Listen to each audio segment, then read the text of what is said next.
There, good evening, friends. You know, I once heard someone say, we're all born to win, but we're conditioned to lose. Think about that. There. When a child takes their first steps, everyone cheers, claps, celebrates. But somewhere along the way, life starts whispering, you can't, you shouldn't, you won't. And before we know it, we stop climbing. There. But I believe every one of us was made for the mountaintop, not to sit in the valley of excuses. You can't buy a ticket to success. You've got to climb there step by step with sweat, faith, and a dream that's bigger than your fear.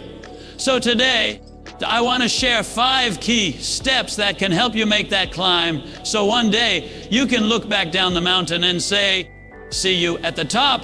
Before you ever climb a mountain, you've got to believe you belong at the summit. You see, success doesn't start with talent, the money, or opportunity. It starts with belief. Belief is that quiet voice inside you that says, there, I can do this, even when everything around you shouts the opposite. It's not arrogance, it's awareness of your God-given potential. When you truly believe in your worth, you stop asking permission to dream, and you start giving yourself permission to act. I once met a young man who said, I'd chase my dreams if I knew I wouldn't fail. I smiled and told him, out there, that's the point. Faith is chasing it even when you might fail. The truth is, nobody gets a guarantee before they begin. There, the great ones don't wait for the perfect moment. They move in faith and let the belief carry them when the path gets rough. Out there, it's not what happens around them that defines them. It's what they choose to believe about themselves in the middle of the storm. If you study the lives of people who achieved greatness, you'll notice a common thread. They weren't born with extra abilities or perfect conditions. They simply refused to believe they were ordinary. Thomas Edison failed over 1,000 times before inventing the light bulb. Someone once asked him, how did it feel to fail 999 times? Edison replied, I didn't fail. I found 999 ways that didn't work. Now that's not just persistence, that's belief in motion. Most people would have stopped after 10 tries, maybe 50, but he saw failure as a stepping stone, not a full stop. There, every person who's ever reached the top started by believing they could climb higher. Out there, history is filled with people who proved that belief is the spark that lights the fire of success. Michael Jordan was cut from his high school basketball team, and he later became one of the greatest players the game has ever known. J.K. There, Rowling was rejected by 12 publishers before Harry Potter became a worldwide phenomenon. Each of them had every reason to quit. Out there, but they chose to believe in their own worth when the world didn't. And maybe that's where you are today, standing at the bottom of your own mountain, staring at the climb ahead, listening to those voices that say, you're not good enough, or you've failed too many times. But let me remind you, failure is not final unless you accept it. Every setback carries the seed of a greater comeback. You're not defined by your mistakes.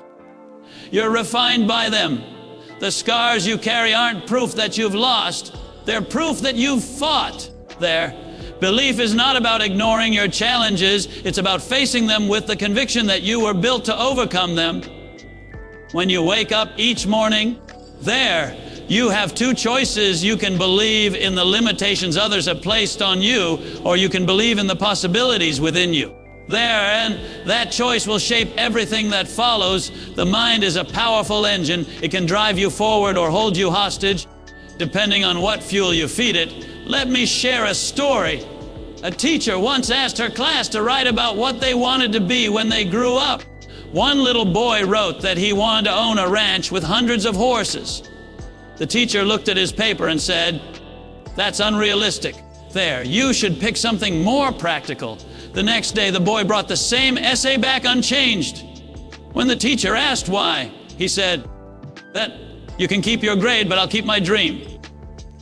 Years later, that boy became a successful ranch owner, living the very dream he was told to let go of. There, that's what belief looks like. It's stubborn in the best way. It's the quiet refusal to let someone else's doubt become your reality.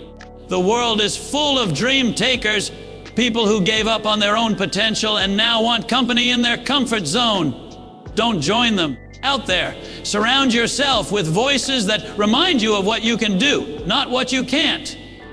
Believing in your worth doesn't mean pretending everything's easy. It means choosing to see value in yourself even when life tries to discount you. It's waking up and saying, I am more than my circumstances. Because you are. You're not your past, not your mistakes, not your environment. You are what you choose to become. That I remember hearing about a woman who was born in a poor neighborhood, raised by a single mother, and told she'd never make it past high school.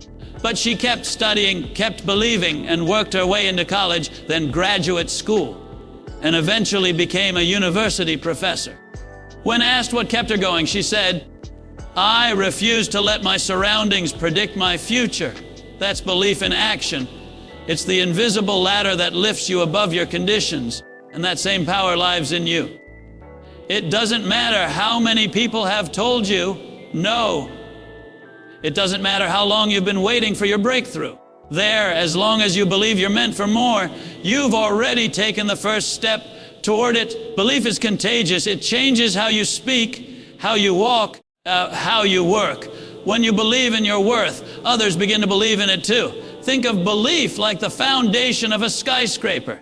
There, the higher you want to build, the deeper the foundation has to go. You can't see it, but it holds everything together.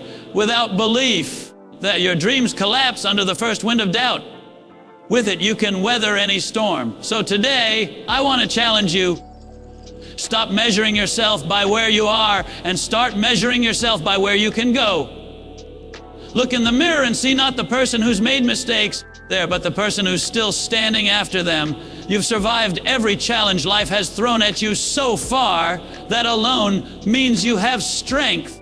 There you have purpose, you have worth. The mountain in front of you might look high, but the climb always begins with one decision, the decision to believe. You may not reach the top today or tomorrow, but every step forward counts. And when the doubts creep in, and they will, remind yourself of this truth. Out there, belief is not something you find at the top. It's the very thing that gets you there. Because your climb doesn't start when someone else believes in you. Your climb starts the moment you decide that you can. A dream without a deadline is just a wish. You can spend your whole life saying, one day, I'll do this, someday I'll achieve that, but someday is not a day on the calendar.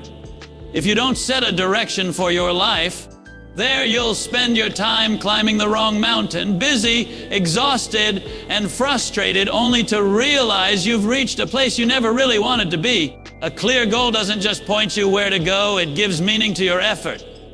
Without it, even hard work feels empty. But when you have a target, every step forward feels like progress, every setback feels like a lesson, and every victory feels earned. There, I've met so many people who say they want success, but can't tell you what success actually means to them. They say, I just want to be happy, or I want to do better. But that's like getting in your car and saying, out there, I want to go somewhere. Somewhere is not a destination. You need an address. You need a clear direction. When you define what better looks like, there, the path starts to appear. When you write it down, the journey begins. Here's a simple truth. What gets written gets done. There's real power in taking your dreams out of your head and putting them on paper. When you write something down, there you're making a commitment, not just to the idea, but to yourself.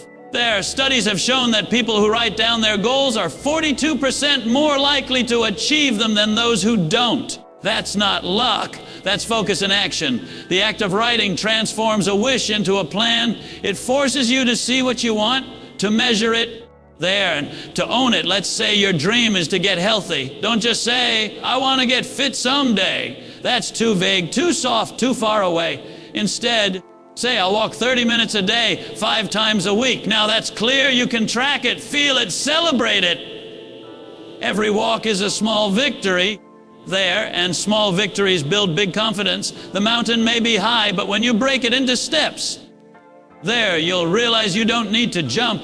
You just need to climb one step at a time.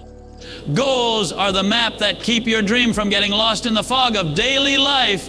They remind you every morning why you're climbing there. They help you say no to distractions, because when you know where you're going, it's easier to see what doesn't belong on the journey. Out there, every goal is like a compass. It points you back to your purpose when the road gets rough. But goals alone aren't enough. They must be alive, connected to something that moves your heart. You can't set goals just because they sound impressive. They have to mean something to you personally. If your goal doesn't stir emotion, you won't chase it when things get hard. A man once told me he wanted to earn more money, but when I asked why, he paused. After a moment, he said, "This, so I can send my daughter to a good school." Now that was his real goal, not the money, but the meaning behind it. The stronger your why, the stronger your will. I remember hearing about a woman who worked as a nurse and wanted to open her own clinic. For years, out there, she talked about it, but never took action. Then one day, her mother fell ill, and she saw how hard it was for people in her neighborhood to get medical care. That pain became her purpose. She wrote down her plan, set a date, and started saving and learning everything she could. 2 years later, she opened her clinic. When asked what changed, she said, "Before, it was just a dream. When I gave it a deadline, it became a mission." That's the power of setting a goal with a date. It turns someday into this day. When you say, "I'll start next Monday," or "I'll finish this by December 31st, something shifts inside you. Suddenly, time becomes real. The countdown begins. You can measure progress. You start to feel accountable not to anyone else, but to yourself. Too many people wait for motivation before they act. But motivation doesn't create movement. Movement creates motivation. The moment you take the first step toward your goal, even a small one, you begin to feel alive again. You can't steer a parked car. You've got to start moving, even slowly. Once you're in motion, the direction becomes clearer. Think of a goal as a seed. You can hold it in your hand and imagine the tree it could become, but unless you plant it, water it, and nurture it, it stays a seed forever. Writing your goal down is planting the seed. Acting on it is watering it. Staying consistent, even when results are slow, is nurturing it. And one day that seed grows into something that not only blesses you, but shades and feeds others too. Here's another truth about goals. They give you power over your time. When you have no goals, everything feels urgent and nothing feels important. You drift from task to task, reacting to life instead of directing it. But when your goals are clear, you stop living by pressure and start living by purpose. You begin to ask, does this bring me closer to my goal or take me further away? That one question alone can change your entire life. I met a man who told me he was too busy to chase his dreams. He said, between work, family, and everything else, I just don't have time. I told him, you don't find time. You make time for what matters. We all get 24 hours a day out there. The difference between people who reach their goals and those who don't isn't the amount of time, it's how they use it. Successful people don't have fewer distractions. They just have clearer destinations. Another reason goals matter so much is that they build self-respect. Every time you set a goal and follow through, even in small things, you strengthen your confidence. You prove to yourself that your word means something. You start trusting yourself, and when you trust yourself, the world can't shake you as easily. Now, there will be days when you fall short, days when you don't feel like climbing. That's okay. Goals aren't meant to make you perfect. They're meant to make you progress. That every setback teaches you something. Every delay strengthens your determination. Remember, you don't fail when you fall. You fail when you stop getting up. The goal isn't to reach the top in one leap.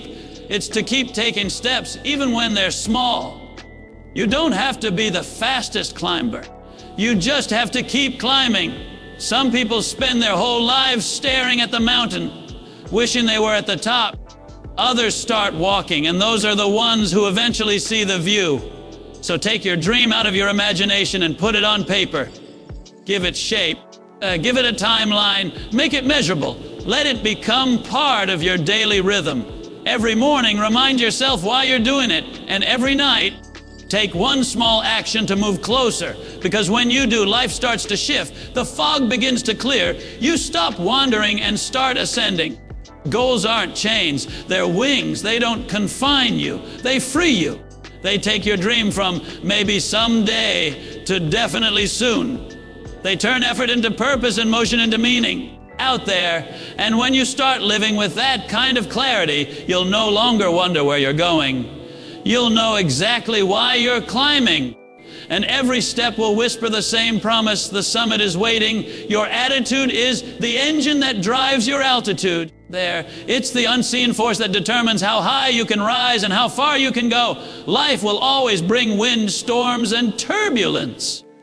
You can't control the direction of that wind, but you can always adjust your sails. Out there, the difference between people who rise and people who fall isn't that one group had fewer problems. It's that one group decided to face their problems with the right attitude. Their attitude is like the lens through which you see the world. Two people can go through the same experience and come out completely different.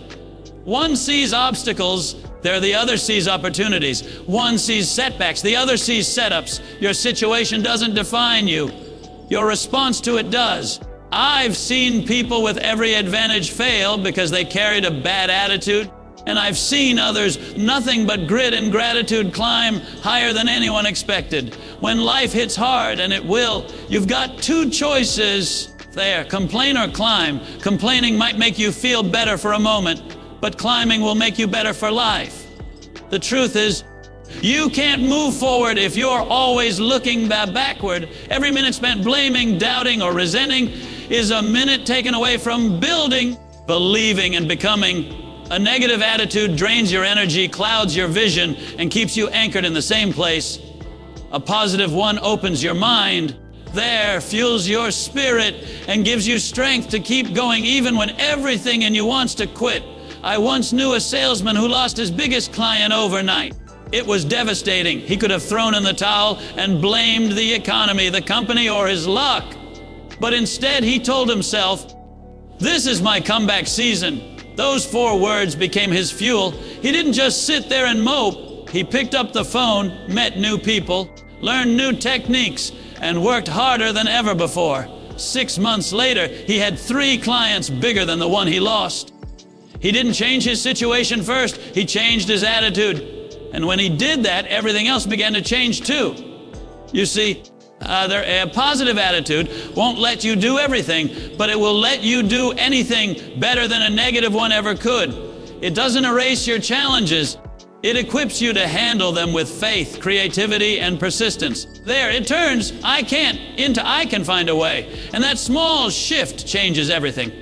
Think of it like this. Their life is a mirror. It reflects what you project. If you walk through life expecting disappointment, you'll find plenty of it. But if you walk through life expecting opportunity, you'll start noticing doors that were there all along. Your attitude doesn't just affect how you feel. It affects what you attract. People are drawn to those who radiate hope and confidence because they see something rare, someone who refuses to be defined by their circumstances. There's a story of 2 farmers who prayed for rain during a long drought. Both said the same prayer, but only one went out and prepared his fields. Who do you think truly believed? That's what a positive attitude does. It prepares the field before the rain comes. It acts in faith. It doesn't wait for conditions.